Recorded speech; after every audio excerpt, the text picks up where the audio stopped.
Katulad netong hayop na ito. May papakita ko sa inyong isang hayop. Ayan. Walang Diyo.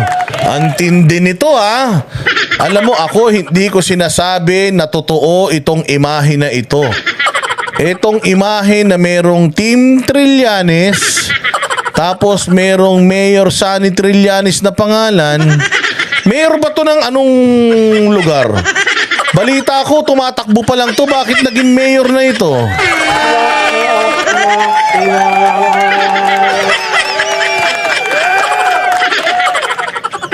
Hindi ba? Ayan si Trillanes, si Kay Nubla, Mickey Bunag, si Angie Leonardo, at saka itong, sino to? Minyong ba to?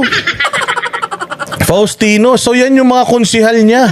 At meron pa silang party list. Puta, ragis yan. Hindi pa nagsisimula ang kampanya, nangangampanya na kayo?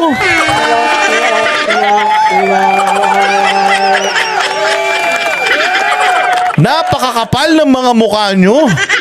Alam mo, hindi ako naniniwala na totoo ito Palagay ko, yung mga kalaban ni Trillanes, ginawa ito para siraan siya.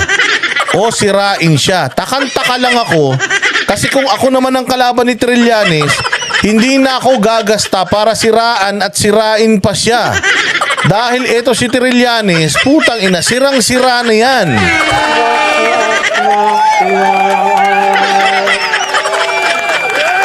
Sirang-sira na itong mamang to.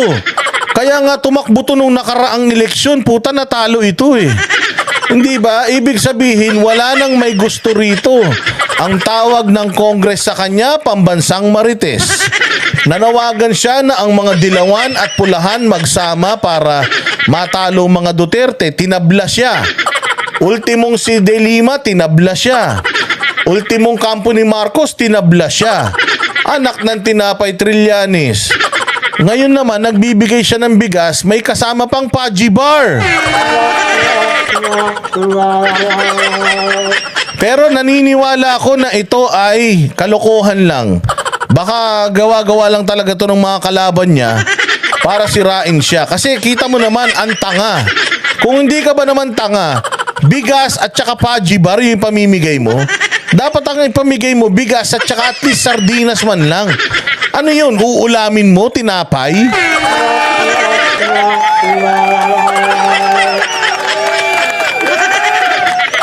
Oo, yun. Walang hiya naman talaga. Kung sino man ang gumawa nito. Kung ito ay palabas ng mga kalaban ni Trillanes dyan sa Caloocan. Halimbawa, palabas to nila Along Malapitan dahil alam nila makakalaban nila to. Kaya ngayon pa lang, propagandahin na natin. Pero putragis kung pinopropaganda nyo to, gumastos pa kayo Pwede nyo namang hindi nasirain to. Wala namang boboto dyan Yung mga taga-Caloocan, alam na nila na sira na Caloocan Tapos maglalagay ka pa dyan ng siraulo na mayor. Di lalong masisira Caloocan yan. Baka ilipat na yung Mandaluyong yung ospital ng mga baliw. Baka dating nasa Mandaluyong, ilipat na yan dyan sa Caloocan.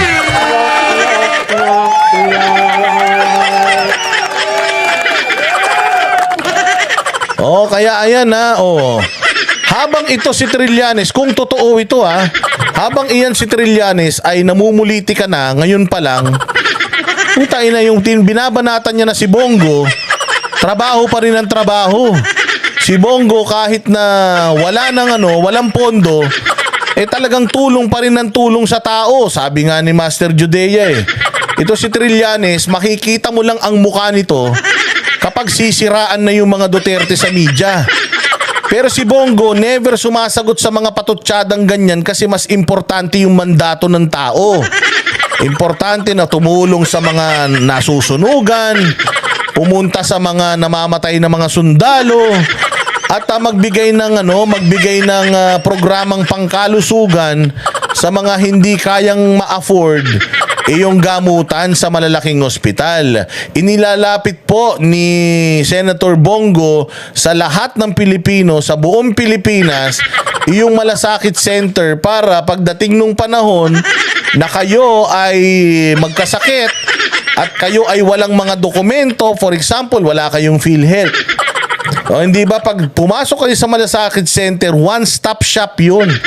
Pagpasok mo dun, lahat nandoon na. PCSO, PhilHealth, DSWD, lahat na nang pwede mong lapitan, malalapitan mo na doon. At maniwala kayo sa hindi, si Senator Bongo, ang dami na pong natulungan niyan ng mga Pilipino pagdating sa pagpapagamot.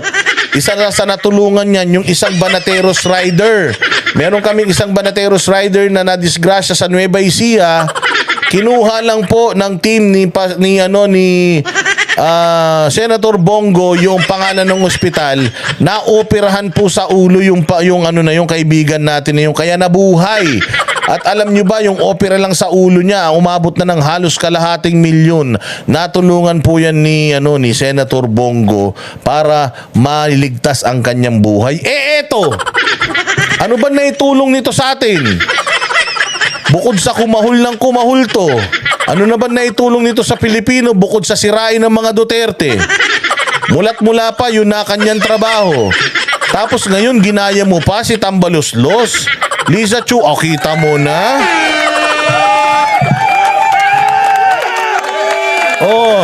Let us congratulate Liza Chua sa kanyang achievement sa kanyang buhay.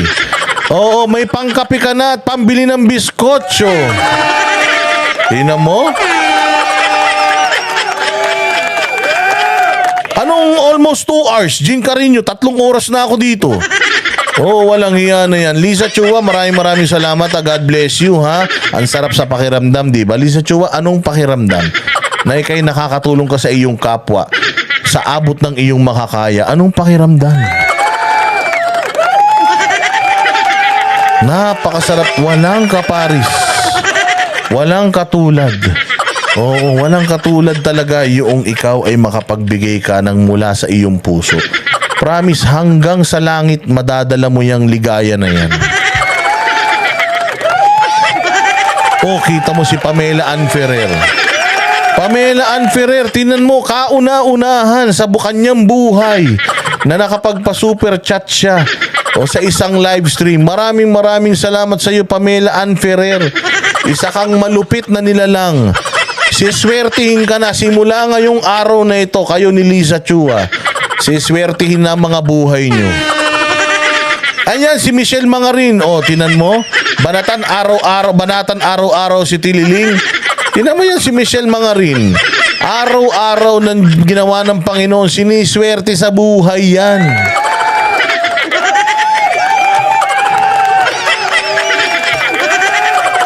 Hindi ba? Ganyan yan. Katulad dito si Tililing. Namimigay na ng bigas. Tapos ang ulam, pajibar. Di umano. Di umano, judging by this picture, ha. Grabe naman talaga, si Tililing. Ibang klase ang kapal ng mukha mo. Hindi ka pa nananalong mayor Sunny Trillanes ka na, ha?